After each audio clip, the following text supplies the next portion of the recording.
And the conversation continues around that matter of leadership of the National Assembly following the decision of the APC to zone to certain regions of the country and, as our last guest said, micro-zone to certain individuals. We have in the studio one of the individuals from the APC who wants to be the Speaker of the House of Representatives. Please join us. Welcome Honorable Yusuf Gagdi, Chairman, House Committee on Navy and Speakership aspirant in the APC. Thank you for joining us. Thank you. Good morning. So, our last guest referred to Section 51B, a Speaker and a Deputy Speaker of the House of Representatives who shall be elected by members of that House from amongst themselves. He quoted that profusely a couple of times in the course of his submissions here. You have already declared your intentions to run for the Speakership of the House of Representatives, and but your party has decided to zone it to a sub-region, the country that you're not from. What's your reaction to that? Well, that section speaks it all, that we are supposed to elect Speaker and Deputy Speaker among ourselves. Whatsoever the party is doing, they know why they are doing what they are doing, but they don't have the prerogative of being in the hallowed chamber to choose who presides over the affairs of the House of Representatives. So I don't think it's something that I need to be bothered or to be worried about. More so that I was a victim of that. I contested for deputy speakership in the Plateau State House of Assembly.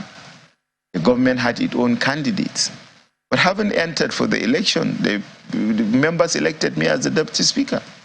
So I think and such things have been happening in the National Assembly. I don't think anybody needs to be worried that parties have zoned positions. I don't even see that as a zoning. I see that as parties appointing people to preside over the affairs of the National Assembly.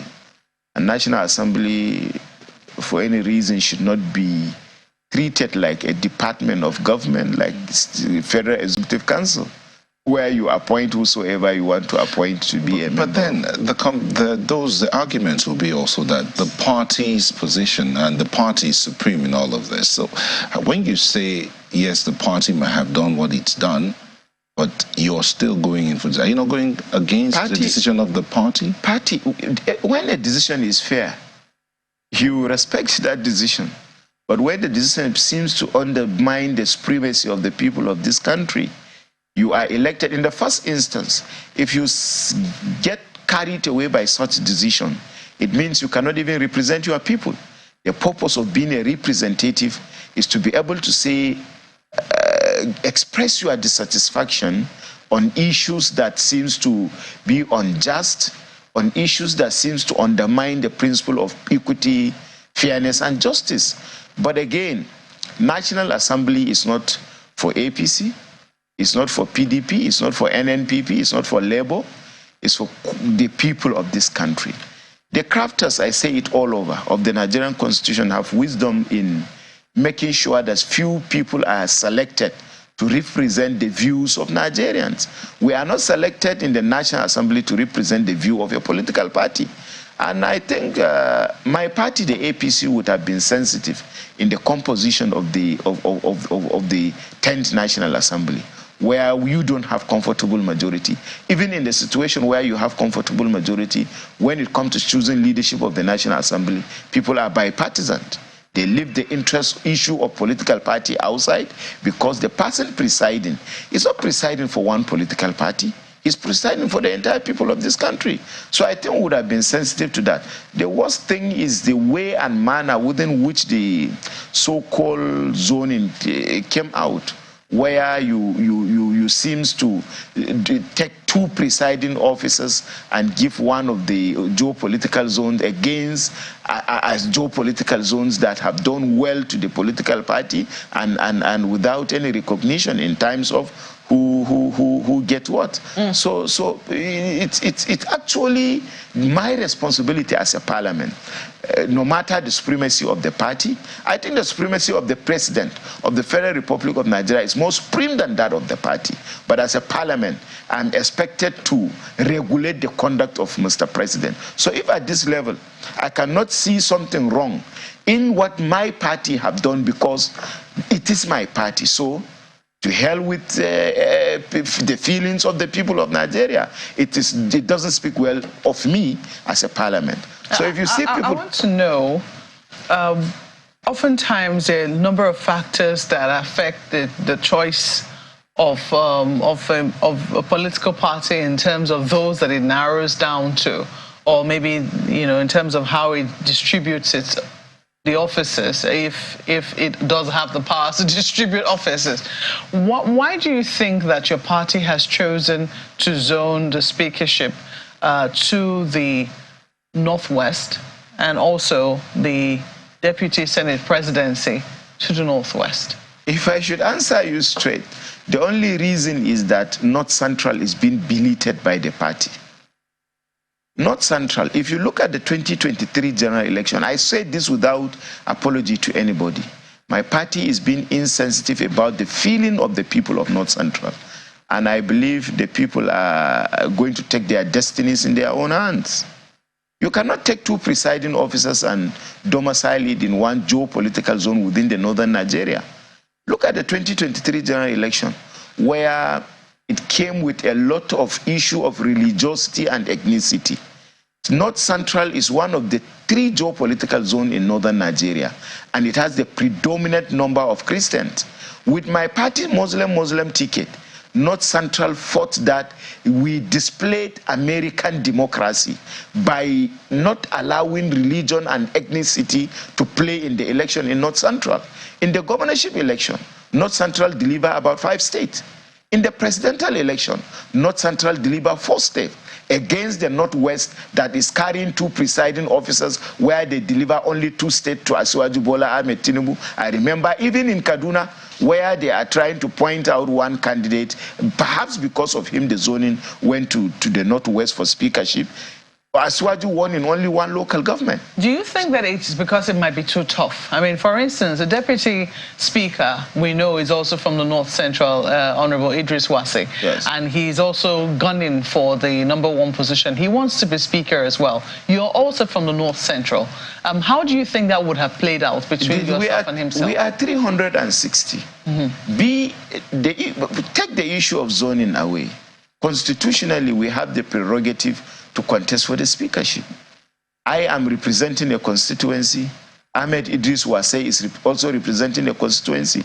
That doesn't mean because he's deputy speaker I should not pursue my destiny, or what is good for the people of my constituency, or what I think I have in my own opinion, the credentials to represent the 10th House of Representatives. It doesn't matter in a family where you are from the same father, the same mother, you contest a stool of the tradition of that family. And if another person wins, all things being equal, life goes on.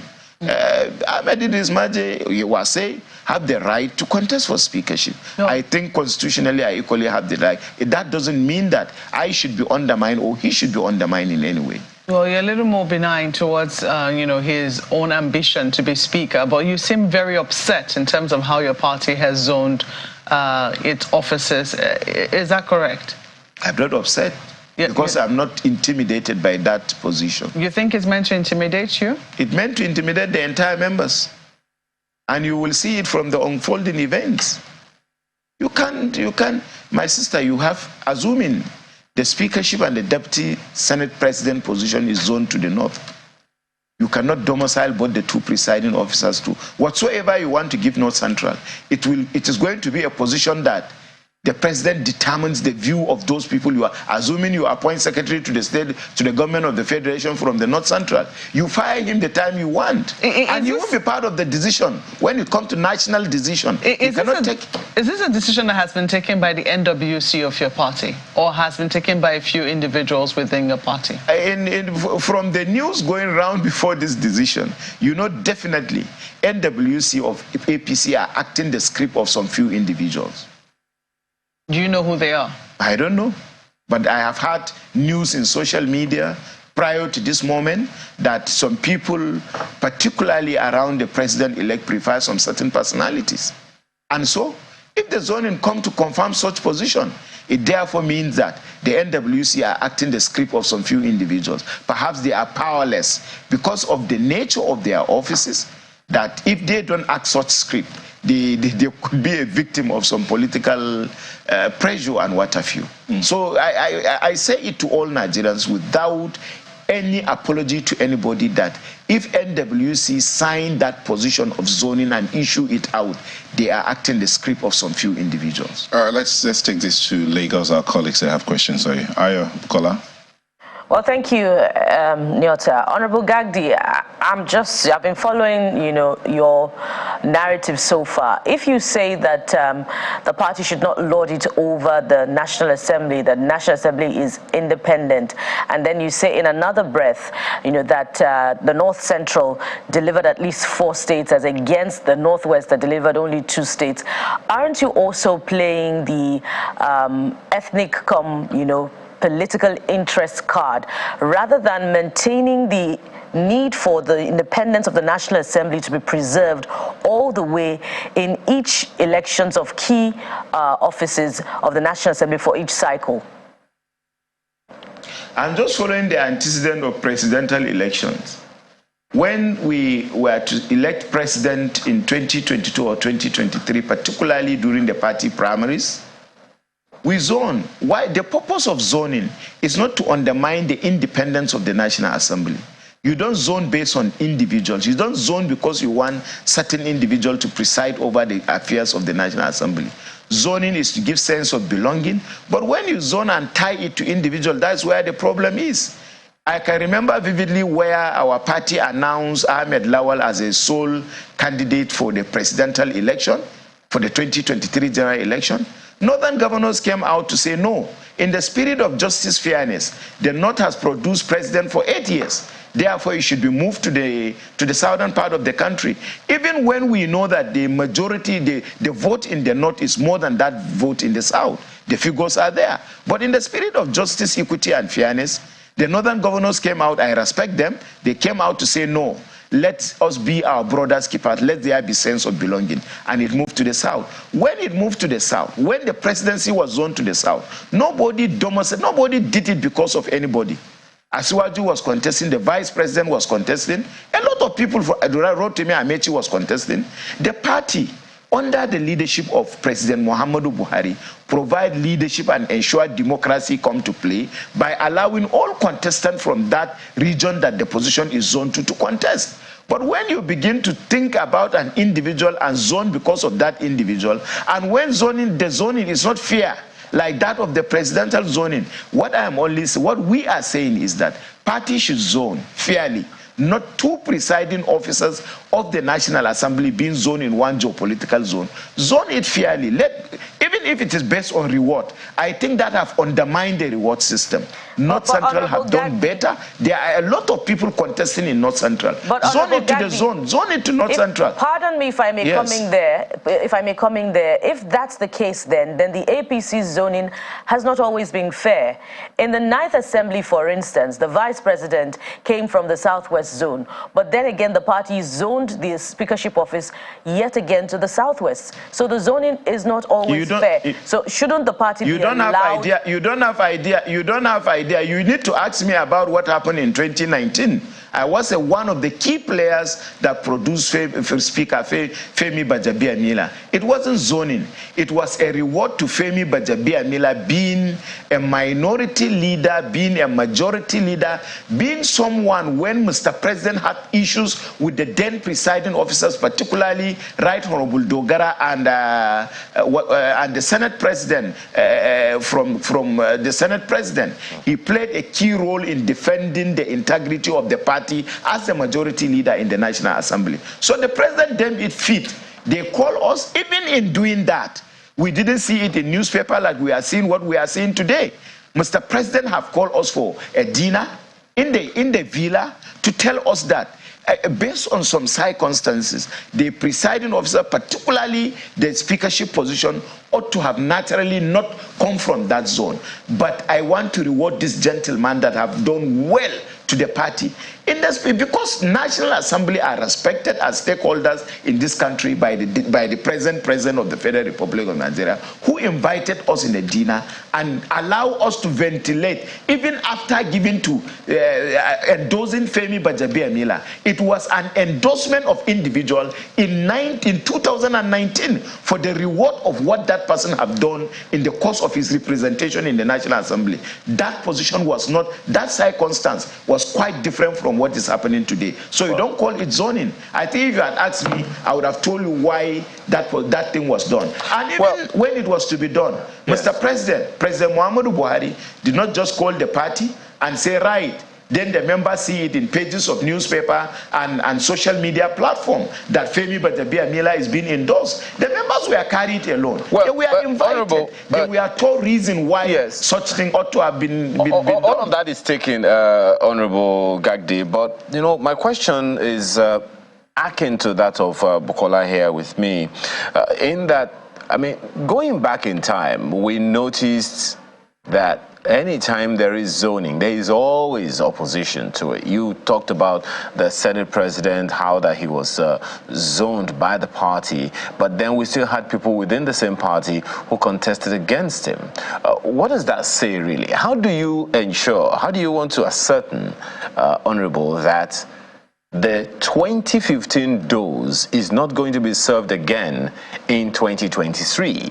Because we noticed that even though there was some arrangement that the party was already making, it didn't quite go that way because members already decided what they wanted to do, and they went ahead of your political party to do just that. So I'm wondering, how do you want to ensure that the 2015 dose is not served again this time around, particularly with this cacophony of voices from within your party, which is supposedly the ruling party? We are clearly, most of us, the aspirants, are clearly rejecting in total the position of that, I call it so-called zoning.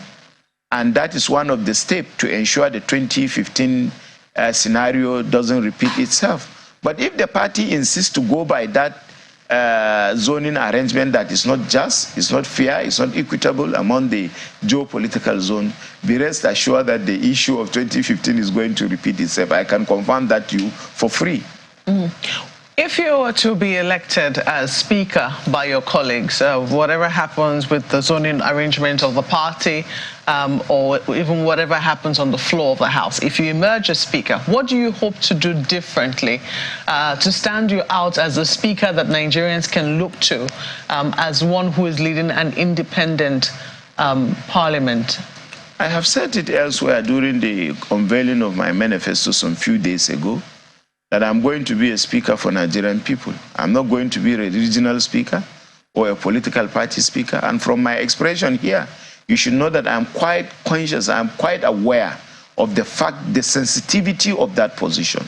You are not there by a political party. Yes, you use a political party platform to win election, but the oath you are going to take is not to defend the interests of your political party. What are what I want to know, what are some of the things that you immediately intend to do? I intend to carry a lot of to stand you out. Two reforms with subsection. One, to reform the House of Representatives and to consider public policy priorities. Reforming the House of Representatives, one, you know, House of Representatives need to have a parliamentary agenda, and it doesn't have a standing committee.